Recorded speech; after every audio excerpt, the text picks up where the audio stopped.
नमस्कार साथियों, ट्रिक वाली इस क्लास के अंदर मैं आपका हिंदी मित्र नरेश गोयल आपका हार्दिक अभिनंदन और स्वागत करता हूं। तो चलिए दोस्तों, ट्रिक के साथ अपन चलते हैं। आज नाम है उसका व्यंजन संधि। देखिए दोस्तों, जब मैं बात करता हूं व्यंजन संधि की, क्योंकि इससे पहले हमारी स्वर संधि हो गई थी पूरी, अब शुरू होती है व्यंजन संधि। ध्यान रखें दोस्तों, व्यंजन संधि के अंतर्गत विधन अंजन व्यंजन संधि। तो दोस्तों जाहिर सी बात है कि व्यंजन संधि में व्यंजन का प्रयोग होगा। तो दोस्तों मैं चल रहा हूं व्यंजन संधि की तरफ और आप तैयार रहें इसकी परिभाषा की तरफ। देखिए, इसकी परिभाषा को अपन दो भागों में पढ़ सकते हैं। पहला पॉइंट कि व्यंजन के साथ स्वर या व्यंजन का परस्पर मेल हो या स्वर ऑब्लिक व्यंजन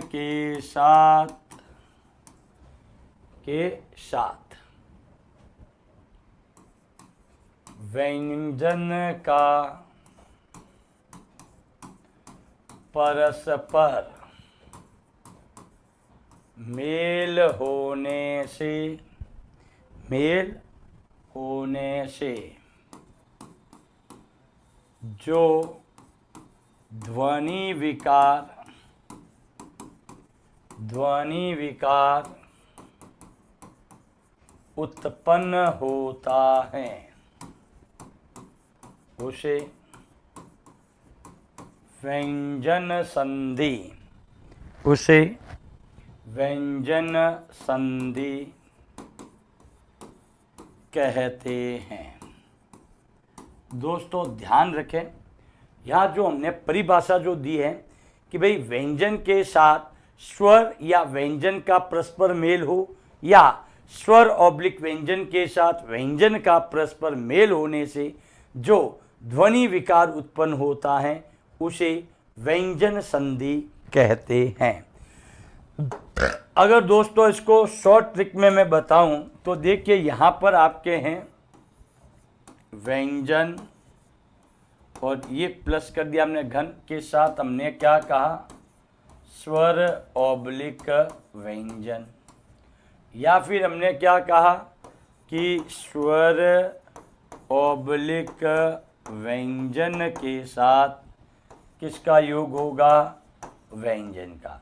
इनमें से दोनों में से कोई भी प्रतिक्रिया होगी तो वहाँ आपकी कौन सी संधि बनेगी व्यंजन संधि का क्या होगा निर्माण होगा। अगर दोस्तों इसको मैं और तह तक ले जाऊं तो देखिए, और तह तक ले जाने पर हम ये देखते हैं कि यहाँ पर व्यंजन के साथ मैंने क्या मिलाया स्वर, या फिर व्यंजन के साथ क्या मिलेगा व्यंजन मिलेगा। और तीसरी बात अगर मैं कहूँ दोस्तों तो यहाँ अपन देख सकते हैं कि स्वर के साथ व्यंजन या फिर व्यंजन के साथ व्यंजन जो कि आ चुका है, इन तीनों में से कोई भी रोल बने वहाँ संधि कौन सी होगी व्यंजन संधि। देखिए दोस्तों, इसके रूप को जब अपन लेके चलते हैं तो हमारे सामने देखो ये सारी कंडीशनें आ जाएगी। तो इसमें मैं सबसे पहला जो नियम लेता हूँ रूल नंबर 1। देखिए रूल नंबर 1 बहुत ही इजी नियम है। ये देखिए, ये नियम आपको कहता है, पहले तो यहाँ आ जाइए। देखिए ये है क ख ग ग अंडिया च छ ज ज न्य ट ठ ड ढ ण त थ द ध न प फ ब भ म। ये अपन के दोस्तों स्पर्श वर्ण है, या भली भांति जानते हो, क्योंकि दोस्तों जब अपन व्यंजन संधि की बात करते हैं और व्यंजन का नाम ना आए, ऐसा हो ही नहीं सकता। कंडीशन ये है दोस्तों, हमने पहले भी आपको अवगत कराया था कि दोस्तों वर्णमाला के समय कि प्रत्येक वर्ग का जो पहला और दूसरा वर्ण होता है दोस्तों, ये वाले, ये क्या कहलाते हैं? हमारे अघोष वर्ण। कौन सो कहलाते हैं? अघोष वर्ण। और जो तीसरा चौथा पांचवा है दोस्तों, तीसरा चौथा पांचवा, ये कहलाता है सघोष वर्ण। तो कई बार नियम में घोष अघोष भी लेते हैं, कुछ अघोष सघोष भी लेते हैं, लेकिन अपन इसके बहुत ही सरल लिपि की बात को मैं, जिसको अपन एक बार पढ़ते ही अपन को समझ में आ जाए ट्रिक के साथ। तो देखो, पहली बात तो यह है कि इसको मैं एक्सप्लेन करता हूं, तो मैं ये कहता हूं कि यदि शब्द में, यदि शब्द में स्पर्श वर्ण के किसी भी वर्ग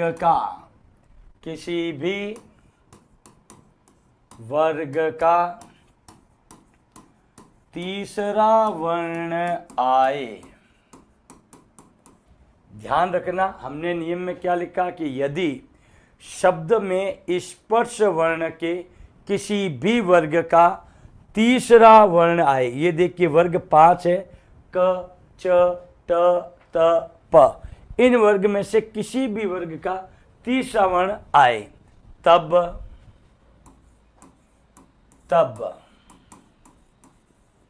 विच्छेद करने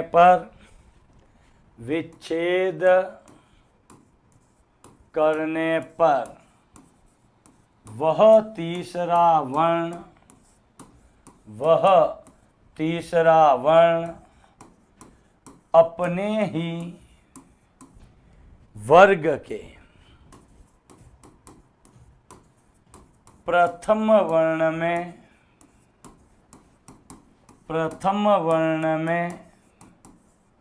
बदल जाता है। अगर मैं इसको ट्रिक में दूं दोस्तों, क्योंकि क्लास ये अपन की ट्रिक वाली क्लास है, तो इसको हम कह सकते हैं दोस्तों 3 का 1 नियम। क्या नियम कहेंगे? 3 का 1। क्योंकि दोस्तों तीसरा वर्ण देखो आप ध्यान पूर्वक, या घ है, या ज है, या ड है, या द है, या ब है। और जब हम इसका विच्छेद करते हैं तो ये बन जाता है घ का क, ज का च, ड का ट, द का त, ब का प। अगर मैं इसको यहाँ प्रदर्शित करूँ तो देखिए दोस्तों, यहाँ आपका देखिए ग, हलंत लगाना ना भूलें। देखिए ये ज के बाद में ये ड के बाद में ये द के बाद में ये ब। ये तो है आपके शब्द में आता है। और शब्द का जब हम क्या करते हैं? विच्छेद। तो विच्छेद करते समय ध्यान रखें दोस्तों, ये घ, ज, ड, द और ब, ये अपने ही वर्ग के प्रथम वर्ण में बदलेंगे। जैसे ग का हो जाएगा क, ज का हो जाएगा च, ड का हो जाएगा ट, और द का हो जाएगा त, ब का हो जाएगा प। तो इसीलिए कहते हैं 3 का 1 नियम। कौन सा नियम? 3 का 1 नियम। अब बात करते हैं इसके एग्जाम्पल की। जैसे दोस्तों मैंने शब्द लिखा वागदान। क्या लिखा? वागदान। शब्द लिखा वागीश। शब्द लिखा दिग्गज। यहाँ अगर हम ध्यान से देखें दोस्तों तो सभी में देखिए यहाँ घ है, यहाँ घ है, यहाँ घ है, तो 3 का एक नियम चलेगा। घ किस में चेंज हो जाएगा? क में। ध्यान रखिए दोस्तों, विच्छेद करने के बाद भी आप उसके अर्थ को भी देखें ताकि आपका उत्तर 100% हो जाए। जैसे हमने कहा वागदान, वागदान का जब हम विच्छेद करते हैं तो देखिए घ का क्या हो जाएगा? क। चूंकि घ आपका ऑलरेडी क्या है? स्वर रहित है। क्या है? स्वर रहित है, तो नेचुरल है ग, तो ये क भी क्या होगा? हलंत। वाक धन दान, वाक का अर्थ होता है बोलना, दान का मतलब समझते हो, लेकिन वागदान का अगर हम शाब्दिक अर्थ समझाता है वागदान है क्या, तो वागदान का अर्थ होता है दोस्तों सगाई, यानी कि बोलकर हमने लड़की का दान कर दिया था तो उसकी सगाई कर दी है। नेक्स्ट देखिए दोस्तों, शब्द है वागीश।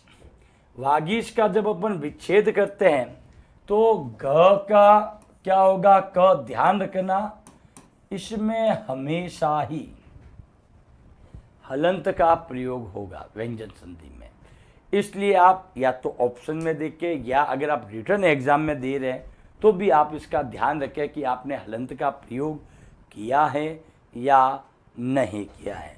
तो ये क्या हो जाएगा? वाक धन ईश, यानी कि बोलने का स्वामी, वो क्या कहलाता है? वागीश कहलाता है। शब्द है दोस्तों हमारा दिग्गज। दिग्गज की बात करें तो ये बनेगा दिक धन गज। क्या बनेगा?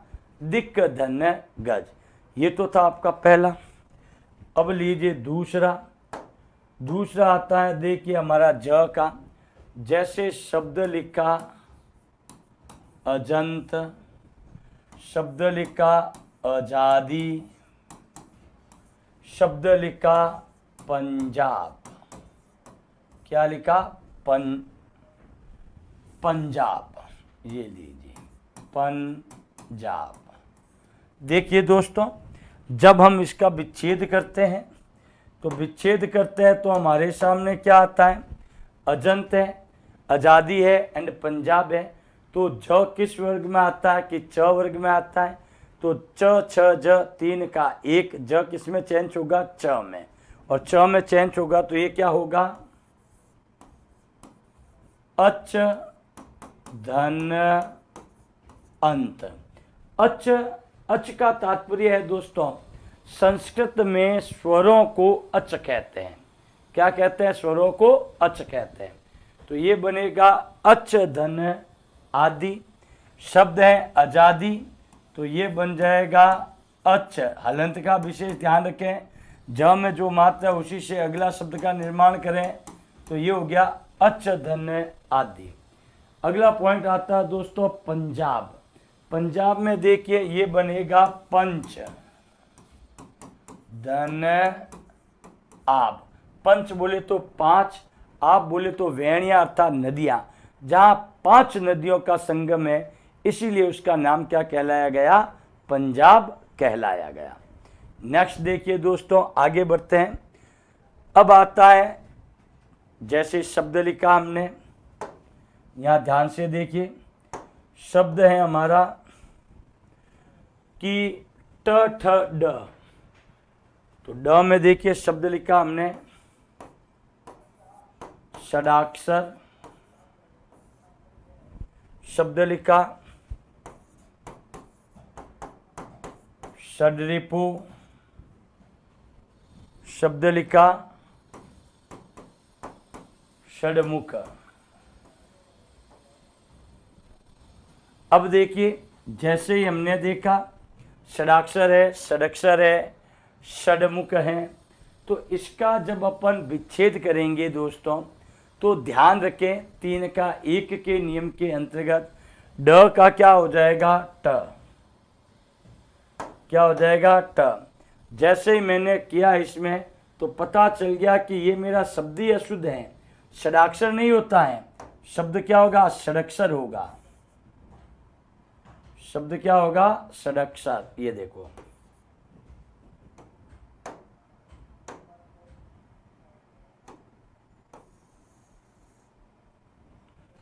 शब्द क्या होगा, षडक्षर।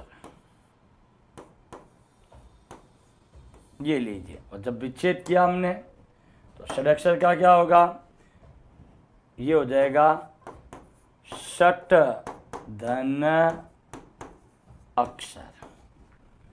6 अक्षर जिसके हैं वो क्या कहलाएगा, षडक्षर। शब्द है षडरिपु, इसमें एक नया ले लेंगे। और षडरिपु में देखो ड के नीचे हलंत है, फिर ये र है, तो ड का हो जाएगा ट, ऑलरेडी हलंत है। षट धन र में ई की मात्रा, ये पु, षट धन रिपु।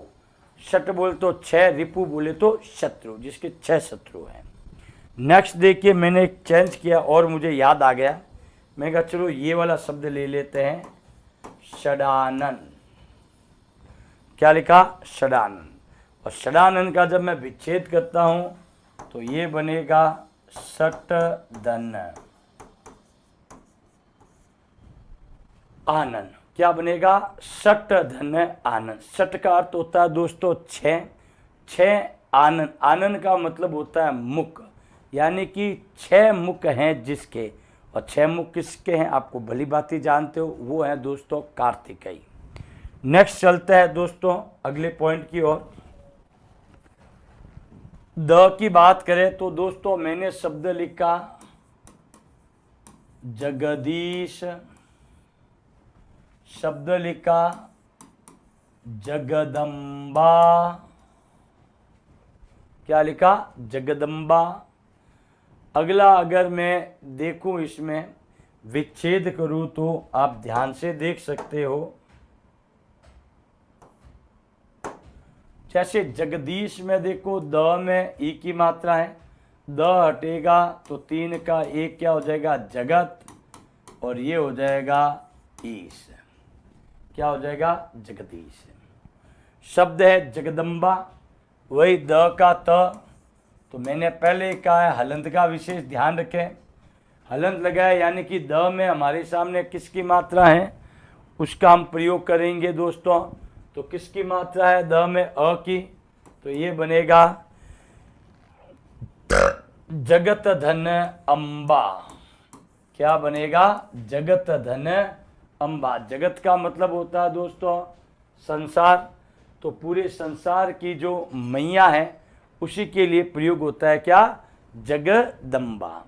उसी प्रकार से देखिए दोस्तों, अगर शब्द में लूँ त थ द, तो उसके बाद में आता प फ ब। जैसे शब्द लिखा मैंने यहाँ पर आपके अब्द, एक लिखा हमने अब्ज। दोनों में आप ध्यानपूर्वक देख सकते हो, अब्द और अब्ज। अब्द की बात करूं दोस्तों तो ब इसमें ऑलरेडी आपका आधा ही है, और आधा है तो आपका ऑलरेडी जो प बनेगा वो ऐसे ही बनेगा अप धन द।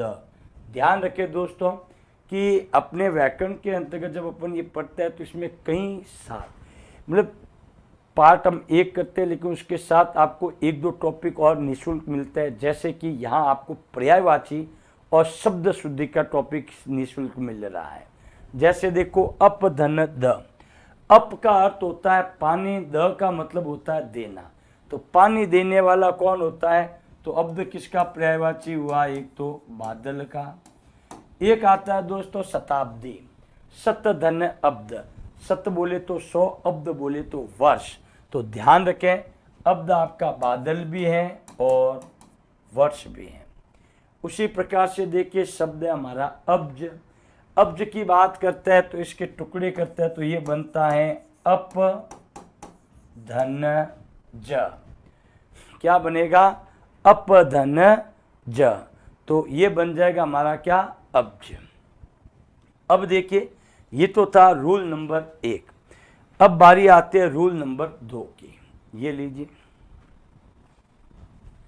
रूल नंबर 2 ये कहता है दोस्तों आपको कि यदि शब्द में स्पर्श वर्ण के किसी भी वर्ग का, क्या कहा, यदि शब्द में स्पर्श वर्ण के किसी भी वर्ग का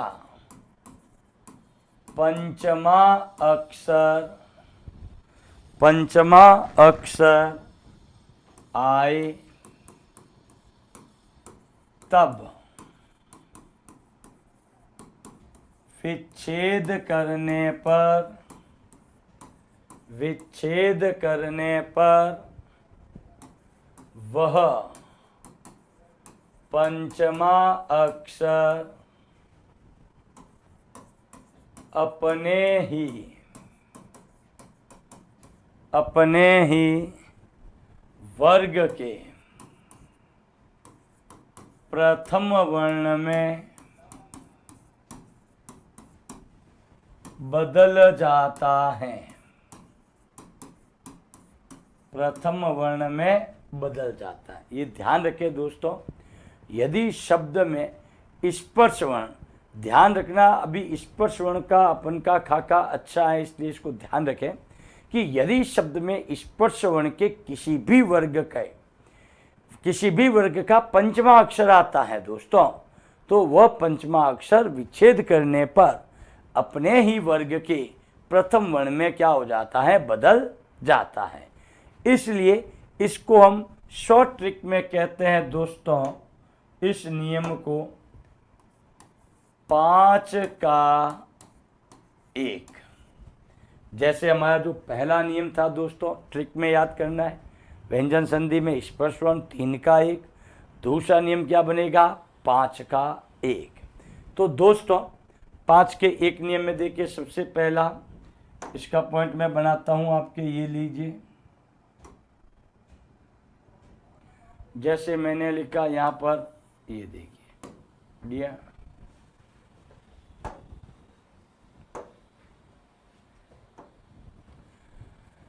दूसरा है दोस्तों निय, तीसरा न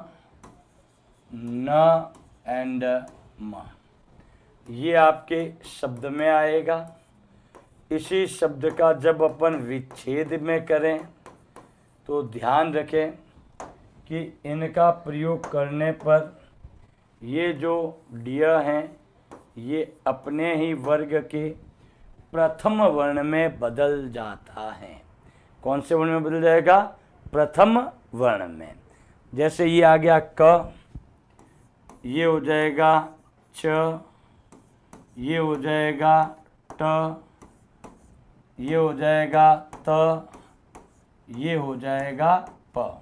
तो 5 का 1 नियम, शॉर्ट ट्रिक क्या होगी इसकी, 5 का 1। ध्यान रखना, 3 का 1 पहला नियम हो गया, 5 का 1 दूसरा नियम हो गया। अब देखते हैं इसके एग्जाम्पल दोस्तों। जैसे कि यहां मैं इसके एग्जाम्पल देखो, सबसे पहला मैं एग्जाम्पल देता हूं वान में। क्या लिखा, वान में। ध्यान रखें कि जब हम पंचमा अक्षर का प्रयोग करते हैं तो उसमें सबसे अच्छी बात यह होती है कि आपको पंचमा अक्षर हमेशा आधा ही मिलेगा देखने को। कितना मिलेगा, अर्थ आधा ही देखने को मिलेगा। तो ये क्या है, वान में है। वान में का जब अपन दोस्तों विच्छेद करेंगे तो ये हो जाएगा यहां पर वाक धन में। क्या हो जाएगा, वाक धन में। वाक का तो था बातचीत, बोलना, मैं बोले तो साथ, वान में। अब आता है दूसरा आपका न्य का। तो न्य का मैं उदाहरण देता हूं दोस्तों, न्याना। क्या दिया, न्याना। न्याना की बात करते हैं तो इसका विच्छेद होगा याच धन ना। याच शब्द बना है याचक से, मांगने वाला, वो होता है याना। अगला देखिए तीसरा आता है न। न में लिखा मैंने, पहले मैं शब्द लिख देता हूं चलो सबके। ये लिखा मैंने षणमास। इसकी बात करूं तो लिखा मैंने उन्मूलन। अगर इसका लिखूं मैं तो ये हो जाएगा, यहां लिख देता हूं, ये लीजिए अम्मै। ये मैंने इसके एग्जाम्पल लिए हैं। अब दोस्तों इसका जब विच्छेद करते हैं अपन, तो देखिए क्षण मास है। क्षण मास का जब मैं विच्छेद करता हूं तो ये बनेगा षट धन मास। षट बोले तो 6, मास बोले तो महीने, यानी कि 6 महीने। अगला देखो आप, शब्द क्या है, उन्मूलन। उन्मूलन में जब अपन टुकड़े करें तो ये बनेगा उत धन मूलन। क्या बनेगा, उत धन मूलन। तीसरा देखिए शब्द क्या हमारा, अम्मै। अम्मै की बात करता हूं दोस्तों मैं, तो ये बनेगा हमारा अ धन म धन म धन या, तो म किस में हो गया, प में, अप धन में। तो ये है दोस्तों आपका 5 का एक नियम। आगे बढ़ता हूं दोस्तों रूल नंबर 3 की तरफ में। ये लीजिए, बहुत ही तगड़ा रूल नंबर 3 है आपका। ये देखिए, रूल नंबर 3 आपको कहता है दोस्तों कि यदि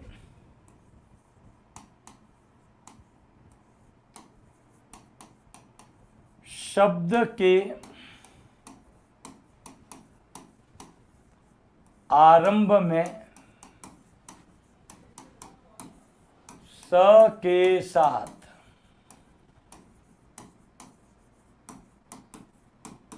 अनुस्वार हो, स के साथ अनुस्वार हो और उसके बाद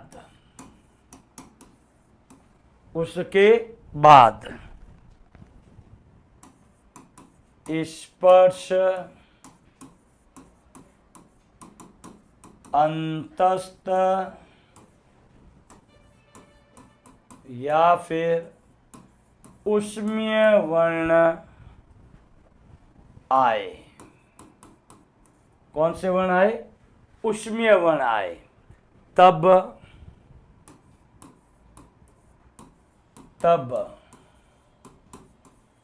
विच्छेद करने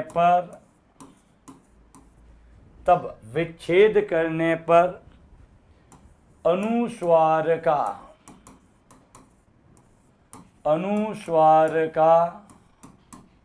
म हो जाता है। अनुस्वार का म हो जाता है। इसका तात्पर्य है, देखो दोस्तों सीधा सा है। मैं बात कर रहा हूं शब्द की। शब्द में मैंने क्या कहा, सबसे पहले शब्द के आरंभ में स के साथ क्या होगा, अनुस्वार होगा, और उसके बाद आपका चाहे तो स्पर्श वर्ण हो। स्पर्श वर्ण का मतलब है कि क से म तक, क्या कहा, क से म तक, या फिर वो अंतस्थ वर्ण। अंतस्थ वर्ण बोले तो य र ल व, क्या आ जाएगा, य र ल व, या फिर आपका आ जाए उष्मीय वर्ण। उष्मीय वर्ण बोले तो श श श ह। तो दोस्तों ध्यान रखें, जब हम इस शब्द का क्या करते हैं, विच्छेद, तो विच्छेद करेंगे तो ये जो स के साथ अनुस्वार हैं वो किस में चेंज हो जाएगा, सम में। बाकी आपको कोई भी चीज करने की आवश्यकता नहीं है। अगर आपको विच्छेद दे रखा है तो नेचुरल है, सम के बाद आपके देखिए स्पर्श हो या अंतस्थ वर्ण हो या उष्मीय वर्ण हो, तो विच्छेद दे रखा है, हमें क्या करना है, शब्द का निर्माण। तो शब्द का निर्माण करना है तो सम की जगह क्या हो जाएगा, स के साथ अनुस्वार। जैसे दोस्तों मैं कुछ शब्द आपके सामने प्रस्तुत कर रहा हूं, ध्यान से समझे इसको। शब्द लिखा संगति, शब्द लिखा संविधान, शब्द लिखा संसार, शब्द लिखा संख्या। अगर मैं विच्छेद वाला दूं तो शब्द लिखा समधन हार, शब्द लिखा हमने, इधर लिखा तो नहीं है मैंने, हाँ नहीं लिखा है, देखिए शब्द लिखा समधन वेग, शब्द लिखा समधन देश, शब्द लिखा समधन, ये ले सकते हैं समधन। देखो हमारे सामने ये आया कि नहीं आया भाई, संगति संविधान, हाँ तो ये ले सकते हैं समधन जय, क्या लिखा समधन जय। उसी प्रकार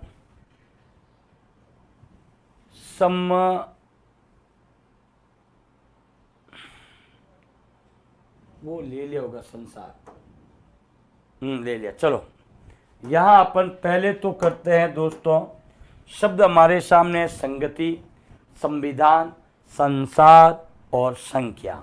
दोस्तों इसका हमें क्या करना है, विच्छेद करना है। क्या करना है, विच्छेद। तो सबसे पहले जो नियम हमने दिया है, क्या कहा है, यदि शब्द के आरंभ में स के साथ अनुस्वार हो, तो ये परिभाषा आप पढ़ते रहे। मैं सीधा ट्रिक वाली बात बताता हूँ। शब्द में, शब्द के आरंभ में स के साथ अनुस्वार, तो देखिए स के साथ अनुस्वार है कि नहीं है, कि है। उसके बाद में या तो आ जाए स्पर्श, या आ जाए अंतस्थ, या आ जाए उष्मीय। तो देखिए यहाँ घ आपका स्पर्श वर्ण है, व आपका अंतस्थ वर्ण है, स आपका उष्मीय वर्ण है, ख आपका ये स्पर्श वर्ण है। तो करना क्या है, अनुस्वार के स्थान पे म का प्रयोग करना है। तो ये क्या हो जाएगा, सम धन गति, ये हो जाएगा समधन विधान, ये हो जाएगा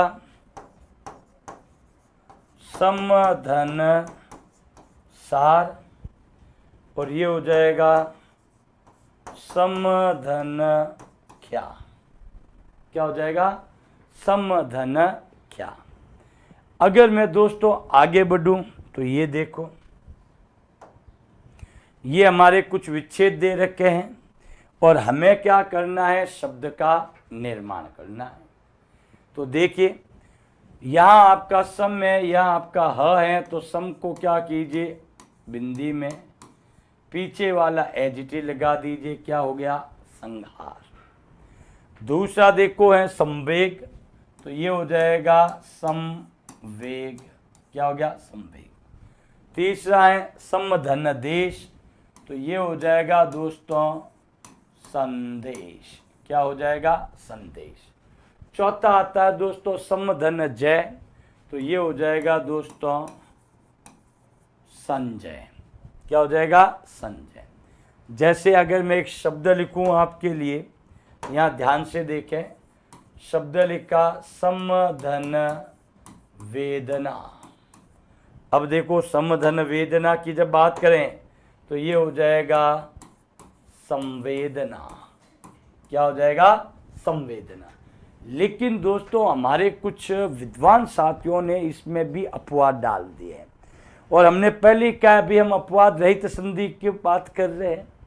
हमने उसका एक अच्छा सा रूल बना दिया ताकि बच्चों को अपवाद याद करने की आवश्यकता ना रहे। तो ध्यान रखें दोस्तों कि इसमें जब मैं अगला रूल बनाता हूँ, देखिए ये रूल हमने बनाया था तीसरा, अब हम रूल बना रहे हैं चौथा। चौथा रूल देखो आपके सामने है। चौथा रूल आपको इस प्रकार से कह रहा है कि इसमें यदि ध्यान से समझें, वो का वही नियम है, थोड़ा सा चेंजेस है। यदि शब्द के आरंभ में के साथ अनुस्वार हो, स के साथ अनुस्वार हो और उसके बाद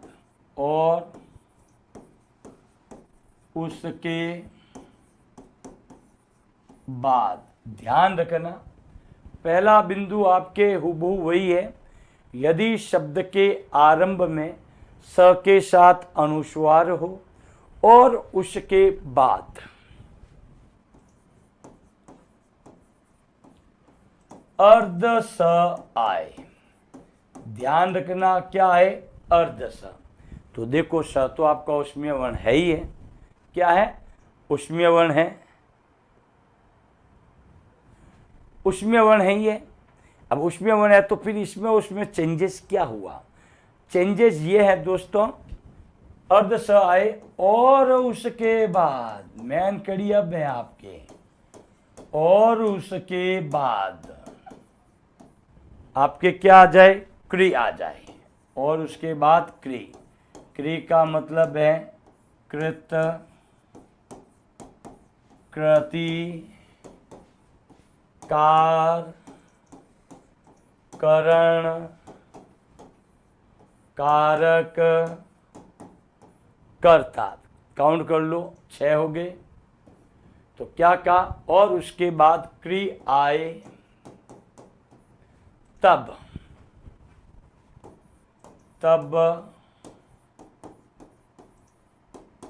विच्छेद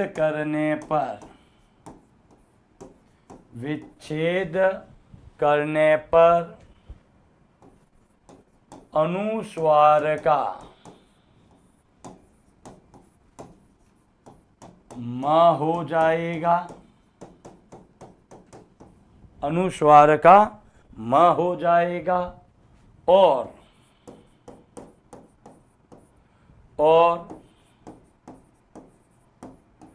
अर्ध स का लोप हो जाएगा।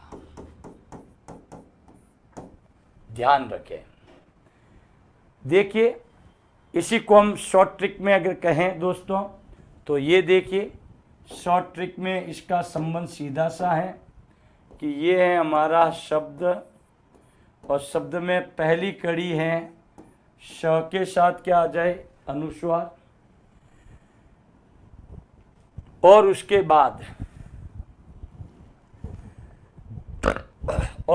बाद देखो आ जाए अर्ध स, ये कंपल्सरी है, ध्यान रखना। और उसके बाद आ जाए आपका क्या, क्री। क्री का मतलब है दोस्तों कृत,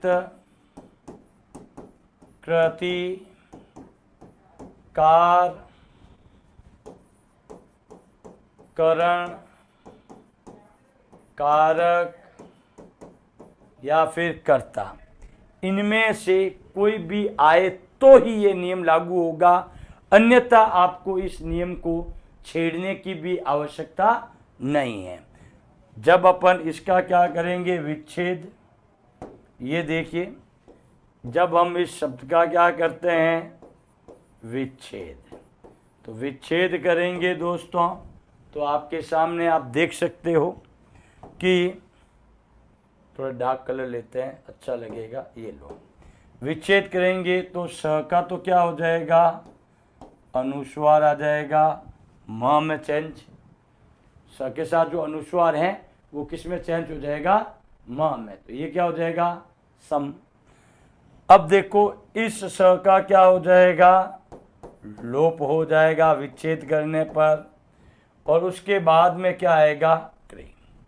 ओके, जैसे अगर मैं इसके एग्जाम्पल लूं तो देखिए शब्द लेता हूं 3, तो शब्द लिया संस्कृत, शब्द लिया संस्करण, शब्द लिया संस्करता,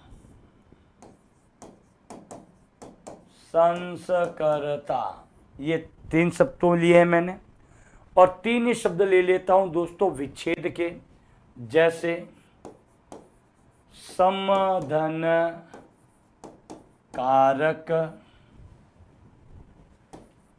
समधन कृति, समधन कृत हो गया, कृति हो गया, कार बाकी है, समधन कार। ये दोस्तों मैंने यहाँ पर विच्छेद के पॉइंट लिए हैं। दोनों बिंदु हमारे सामने है, संधि दे रखी है, उसका हमें विच्छेद करना है, और विच्छेद दे रखा है, हमें उसका क्या करना है, शब्द निर्माण करना है। तो दोस्तों सबसे पहले देखो, शब्द के आरंभ में स के साथ अनुस्वार है, उसके बाद में स है, और उसके बाद में क्री।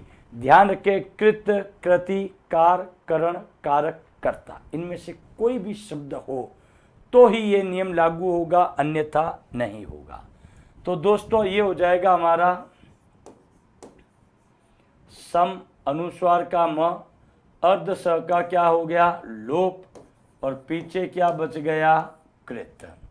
बना क्या, समधन कृत। अगला देखिए शब्द क्या हमारा, संस्करण। तो ये हो जाएगा समधन करण। क्या हो गया, संस्करण। शब्द है संस्कर्ता, तो ये हो जाएगा दोस्तों समधन कर्ता। क्या हो जाएगा, समधन कर्ता। नेक्स्ट देखिए दोस्तों, समधन कारक है, तो ये शब्द निर्माण करेंगे। तो सम का तो हो जाएगा स के साथ अनुस्वार, चूंकि कारक है तो अर्ध स का आगमन, और ये हो जाएगा कारक। शब्द क्या हो गया, संस्कारक। क्या हो गया, संस्कारक। उसके बाद में संधन कृति, तो ये हो जाएगा संस्कृति। क्या हो जाएगा, संस्कृति। नेक्स्ट देखिए, समधन कार है दोस्तों, तो ये हो जाएगा संस्कार। क्या हो जाएगा, संस्कार। लेकिन दोस्तों अगर मैं यहाँ पर आपका एक शब्द लेता हूँ जिसको आप ध्यान से देखें और ध्यान से इसको समझें। आप देखिए दोस्तों, इसका शब्द लिया है मैंने आपके, जैसे एक शब्द जो मैं इसके पीछे वाले रूल में डालूंगा, इसलिए मैंने इसके थोड़ा सा स्पेस दे रखा था कि भाई इसको हम वापस से प्रयोग कर सकें। देखिए दोस्तों, एक शब्द है हमारा, वो शब्द है संस्मरण। या ध्यान से देखो, स के साथ अनुस्वार है, उसके बाद अर्ध स है, उसके बाद है दोस्तों मरण। हमने पहले ही कहा था कि शब्द के आरंभ में स के साथ अनुस्वार हो, उसके बाद अर्ध स हो, उसके बाद क्री आए तो ही अर्ध स का क्या होगा, लोप होगा, अन्यथा नहीं। तो दोस्तों यहाँ हम देख सकते हैं कि यहाँ हमारा क्या है, मरण है। क्या है, मरण है। और मरण है तो दोस्तों नेचुरल बात है कि जब हम इसका विच्छेद करेंगे तो इसमें केवल आपका अनुस्वार म में चेंज होगा, ये होगा समधन। क्या होगा, मरण। क्या होगा, मरण। ध्यान रखें दोस्तों कि इसमें आपका समधन, स्मरण या मरण, तो यहाँ मेन पॉइंट था। हमने अर्ध स का लोप किया, अर्ध स का लोप करते ही क्या हो गया, ये गलत हो गया। क्यों गलत हुआ, क्योंकि दोस्तों ये मरण है, मैंने ऊपर भी अंडरलाइन की है, और हमारा शब्द क्री से आएगा। कृत, कृति, कार, करण, कर्ता, कारक, इनमें से हो तो ही, अन्यथा आपका नियम ये वाला, और इसके अकॉर्डिंग ये हो जाता है समधन स्मरण। तो ध्यान रखें दोस्तों, ये आपका सही है, ये आपका रॉन्ग है। तो ध्यान रखें, अर्ध स का लोप कहाँ होगा, कैसे होगा, इसका आपको विशेष ध्यान रखना है। ऐसा ना हो कि साहब अर्ध स आया इसलिए हमने तो अर्ध स का क्या कर दिया, लोप। अर्ध स का लोप करते ही आपका भी क्या हो जाएगा, उत्तर का लोप हो जाएगा। चलिए दोस्तों आगे बढ़ते हैं अपन। कितना हो गए, रूल 4 हो गए अपन के। चलिए दोस्तों पांचवा नियम लेता हूं मैं, ये लीजिए रूल नंबर 5। रूल नंबर 5 कहता है दोस्तों कि यदि शब्द में अनुस्वार आए, क्या है अनुस्वार। देखो एक कॉमन चीज है दोस्तों जिसे मुझे नहीं लगता कि बार बार हमें रिपीट करना चाहिए, ध्यान रखें। कल को आप कह दो सर आपने तो बताया ही नहीं। भाई ध्वनि विकार होगा तो ही वो क्या होगी, संधि। अगर ध्वनि विकार नहीं होता है तो वहां संधि का कोई रोल नहीं है, ये ध्यान रखिए आप विशेष रूप से। तो हमने क्या कहा, यदि शब्द में अनुस्वार आए तब विच्छेद करने पर, क्या करने पर, विच्छेद करने पर अनुस्वार का म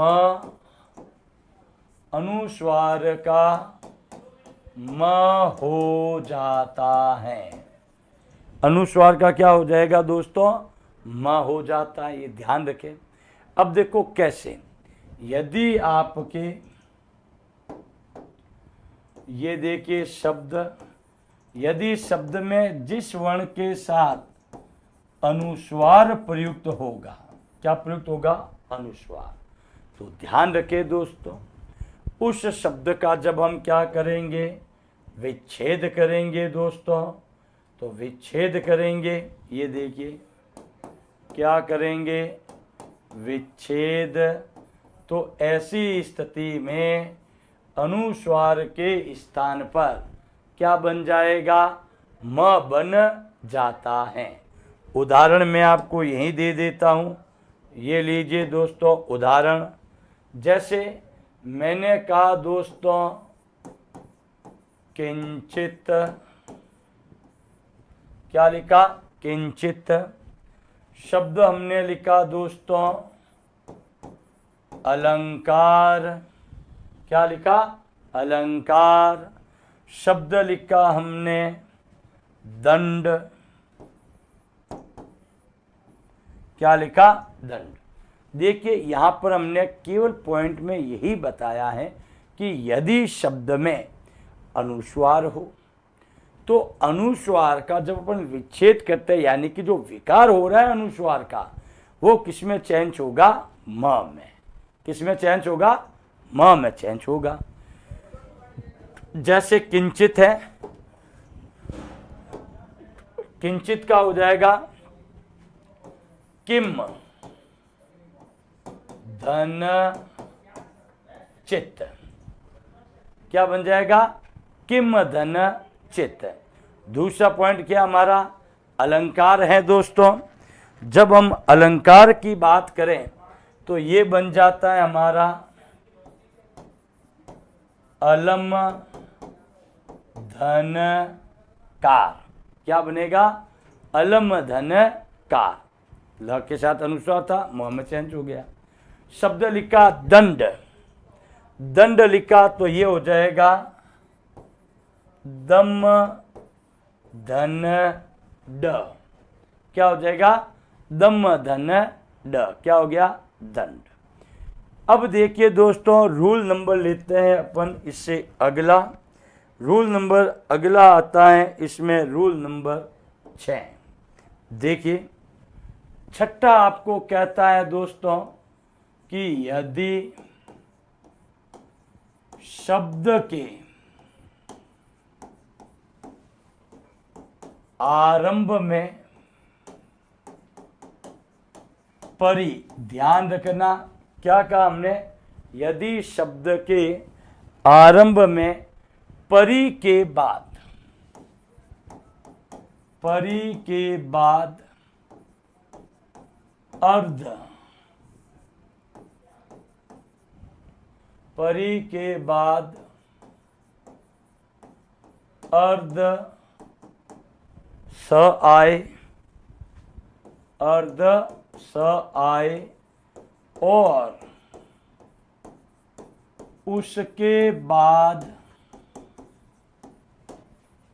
क्री, क्री बोले तो वही है कृत,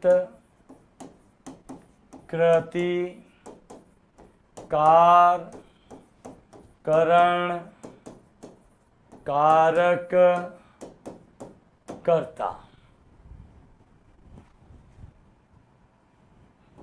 क्री आए तब विच्छेद करने पर, विच्छेद करने पर ध्यान रखें अर्ध, ओहो ये स नहीं है, वो वाला स होगा षटकोण वाला।